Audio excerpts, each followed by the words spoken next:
Pam Bondi, the US Attorney General, is sitting on a mountain of secrets. Buried in those secrets? A trail of nearly $1.1 billion linked to Jeffrey Epstein's bank account. Billion, not million. And when a US senator shouted for the Department of Justice to follow that money, we're talking about well over 4,000 wire transfers. The response wasn't openness. It was silence, redactions, and frustration. This isn't just about Epstein anymore. It's about who helped him hide his financial web and why the people in power don't want us to see the whole picture. Let's start with a number that's been haunting headlines: $1.08 billion. 4,725 wire transfers. Let me repeat that. 4,725 wire transfers, adding up to nearly $1.1 billion flowing in and out of just one of Mr. Epstein's bank accounts. If you ask me, that's the number pulled from Treasury Department files on Epstein.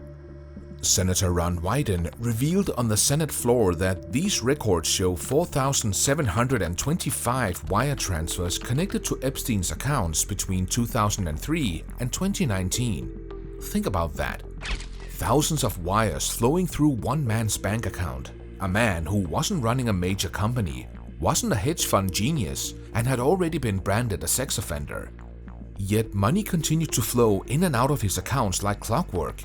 That alone should have triggered alarms at the biggest banks in America. For the last 3 years, his office has been looking into Epstein's financial network.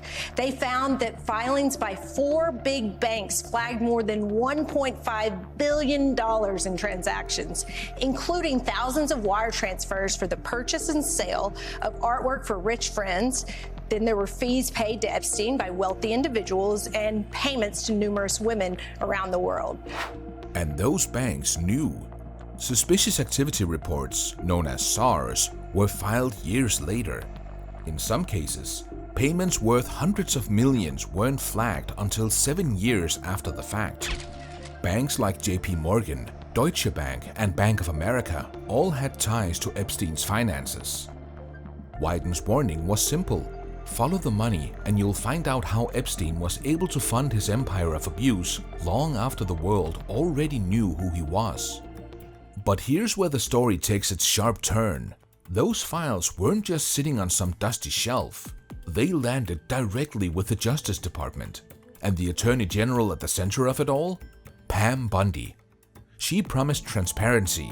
She promised to release the so-called Epstein files. And earlier this year, she made good, sort of. What came out was labeled Phase 1 of the release. At first glance, it looked explosive. Flight logs, contact books, list of seized evidence, albums, and devices taken from Epstein's mansions. But when reporters and lawmakers dug in, frustration set in fast. So much of it was already heavily redacted. Pages and pages of black ink where names, numbers, and details should have been. Victims said the documents told them nothing new. Journalists noted that most of it was already public or leaked years earlier. Instead of answers, the release raised even more questions. Was transacting in Eastern Europe and Russia. Some of that appears to have been involved with sex trafficking, but it also could have been involved with tax shelters or money laundering. We don't fully know, and I think that's why Ron Wyden is onto this. And again, let's remember that during the 2016 campaign, Donald Trump was actively pursuing a real estate deal in Moscow. And at the top of the list was this: where are the financial records? Where is the roadmap to those $1.1 billion in transfers? Because those documents exist. Treasury tracked them, Wyden read them, and yet the public saw none of it. This is why Wyden went public with his 7 demands, a kind of step-by-step guide for the DOJ to do what it should have been doing all along. He wanted subpoenas for the banks. He wanted to depose of the relationship managers who kept Epstein's accounts alive. He wanted the DOJ to crack open deals like the one in the Virgin Islands, where billionaire Leon Black quietly bought himself immunity for $62.5 million after paying Epstein $170 million for advice. Advice. Let that word sink in. $170 million for advice from a man who wasn't even a licensed accountant. Wyden's point was clear. These weren't just payments. They were possible cover for something darker. And it wasn't just American banks. The Treasury file showed Epstein moved hundreds of millions through Russian banks that today sit on US sanctions list. Combine that with Epstein's trafficking network and the allegations of moving women across borders, and suddenly those wires don't just look suspicious. They look like potential evidence of international crime. Yet, once again, the details remain locked away. Now, Pam Bondi insists her office is being careful. The DOJ has said it must protect victim privacy, that some redactions are necessary, and that there's no incriminating client list sitting in a drawer somewhere.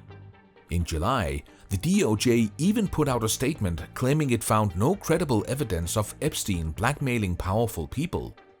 No list, no smoking gun. But here's the thing, nobody was asking for a Hollywood-style blackmail list.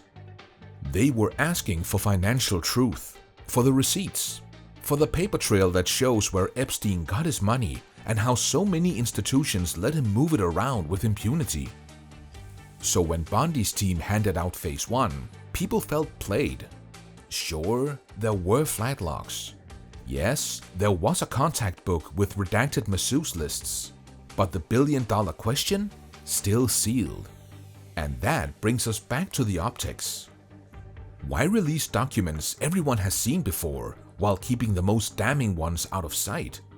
Why not let Congress, or at least an independent body, review the unredacted Treasury file? Wyden was blunt. Without transparency, the public is left to wonder if the DOJ is protecting powerful figures, intentionally or not. Let's zoom out for a moment. Epstein's story has always been about power.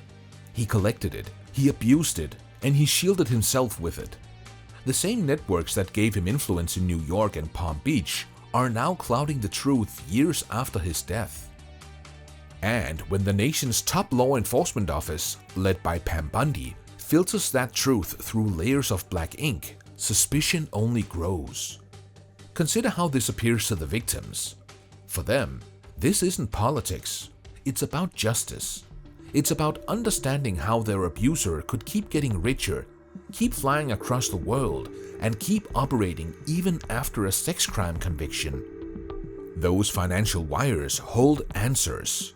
They show who funded Epstein's lifestyle and possibly who enabled his crimes. Every redaction, every withheld document is another barrier between survivors and the justice they deserve. And it's not just victims demanding answers. Oversight committees, journalists, and the public at large want to know how banks failed, how regulators ignored red flags, and how the Justice Department can say with a straight face that the money trail isn't relevant. Meanwhile, Bondi continues to defend the cautious release strategy, promising more phases will come. But the skepticism is overwhelming. Here's the unavoidable truth. The Epstein scandal didn't die with Epstein.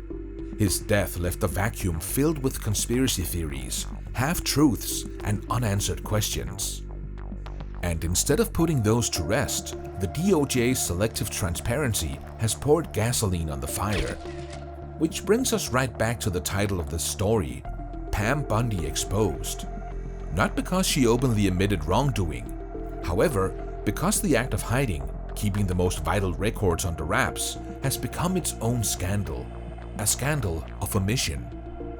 When history looks back at this chapter, it won't just ask how Epstein got away with it for so long. It will ask who held the files, who controlled the evidence, and who chose redaction over revelation. Pam Bondi promised transparency, $1 billion worth of shadows. Until those Treasury records are made public and the money trail is exposed, the American people will continue to ask the same question. What are they hiding? And maybe that's the most dangerous part of all. Because when truth is buried, suspicion takes its place. And suspicion has a way of turning silence into guilt.